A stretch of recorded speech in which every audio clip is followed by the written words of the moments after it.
This is John T for the Boxing Voice, and I'm down the Peacock Gym with the gaffer, Martin Bowers. How are you, Martin? I'm fine, John. Yourself? Yeah, good stuff. Good. Freezing out there, but buzzing and warm in the gym today. Yeah, we're very lucky, yeah. It was Friday. You had more probably pros in here today than I've ever seen. Have you got some new pros coming in, or? No, I think it just depends what days you hit us on. Do you know what I mean? You hit us on like quite a heavy sparring day. All the boys, have, as you see, was all sparring. So sometimes when we invite people down, obviously we do all the COVID checks and we do all the temperatures and everything. But it's busier them days because we do a lot of in-house sparring. But also you need to invite boys down, don't you? Yeah, absolutely. To break it up. Right, well, moving straight on, lots to talk about with your fighters. If you don't mind me starting, I'll start off with Daniel Dubois, who obviously the last time out it was against Joe Joyce, which for the record I thought was a fantastic fight and a right 50-50 what was predicted. Yeah, I agree. I think it was a 50-50 fight, and I think it was, again, one of them fights what the public wanted to see. Unfortunately, we wasn't robbed of that by politics. Yeah, absolutely, and the fans got what they wanted. Obviously, a bit disappointing for you and Daniel that you didn't get the win on the night. Yeah, but that's boxing, isn't it? You know what I mean? There's no guarantees in boxing. Nothing's a foregone conclusion. Again, without being rude to Joe, I thought we was winning the fight, and but we didn't top up winning the fight. So congratulations to Joe. Yeah, I'll say that as well. Definitely congratulations to Joe. He won the fight fair and square. What I would say as well, from Daniel's point, the eye I think cut in the third round, and two of the judges did have Daniel ahead when the fight finished, and that was in round 10, I think. So shows how close it was, and he probably had to go more than half the fight with one eye. Definitely, Wilson. It shows Daniel's at that level, and it was the right fight at the right time. All right, we didn't get the right decision, but again, that's boxing. You know, there's no guarantees.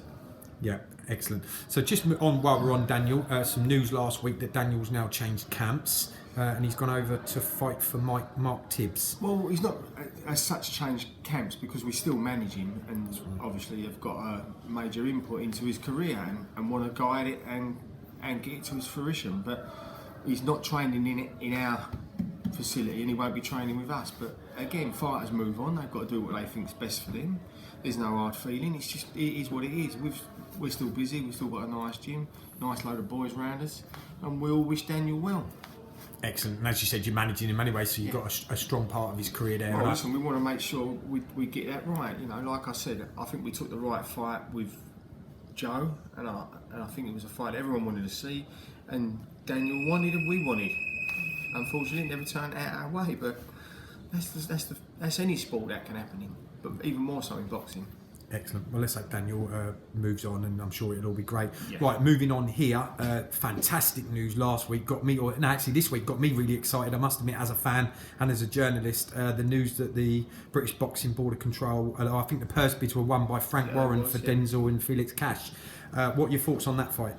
Well, again, listen, it's another meaningful fight, and you know, for the boys in the gym, they're all buzzing on the news for Denzel. You know, obviously it's a good fight for the British public, and it's a fight you want to see. You know, there's no dodging, there's no making excuses. Denzel will be there, he'll be ready, and hopefully Felix will. He's a good pro, Felix, and it's going to be a real good fight. Are you expecting the fight to get made? I'm only asking because in our eyes, it's made. Yeah. There's some noises that are saying, it might not happen, that Felix might go a different route. Listen, if Felix goes a different route, that won't be for want to try on our behalf. I mean, Frank's put a very strong purse bid in, and they've won it, i.e. meaning us, BT, our promotional group, wherever you want to say that. But listen, if they would have won it, we wouldn't have gone a different route. We'd have just took the fight. So what, would they take it if they won it, and they won't take it if we do? That's not our decision. All we can do is put our fighters in the best fights and the most meaningful fights. Great vote aggressively.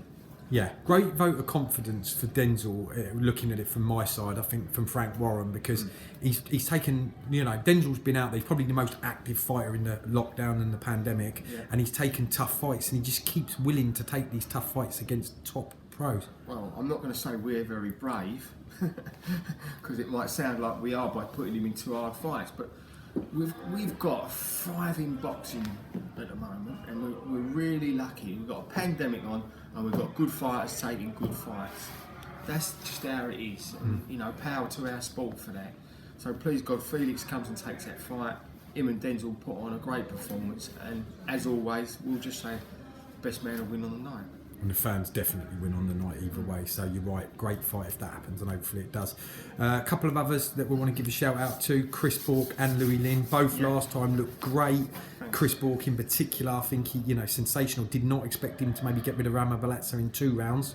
No, to be fair, we was expecting an harder night's work, and that's taking nothing away from Rambalets, because obviously he's a much better fighter than his record. Anyone who follows the game would know that. But Chris is on point, and he's looking good. He's settling into the pro game really well. I mean, you see him today in the gym. They're all buzzing off each other. You know what I mean? We're very lucky.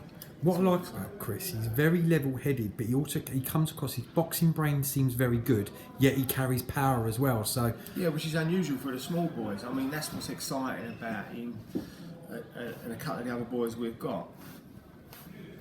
Fair enough. And Louis looked great. He probably had a few more rounds than maybe I thought he would, but I've just interviewed him and I said that's probably good for him to get some rounds. That was another real good learning curve for Louis. We got the rounds under the belt. A few things we learned about Louis that we didn't know. A few things he learned about us. But that was a great performance. But it was probably overshone on the night by Dan's performance, which maybe got lost in the mix somehow along the way. Because obviously that was a big fight, and all the news was how Daniel lost or whatever. But Louis' performance was really good. Take nothing away from that. Definitely. The guy's got an engine. He just keeps going and going. As a pressure fighter, he's one of the best prospects I've seen. So we're really looking forward to seeing him back out. Any idea when the two of them might be out? Louis out the 27th.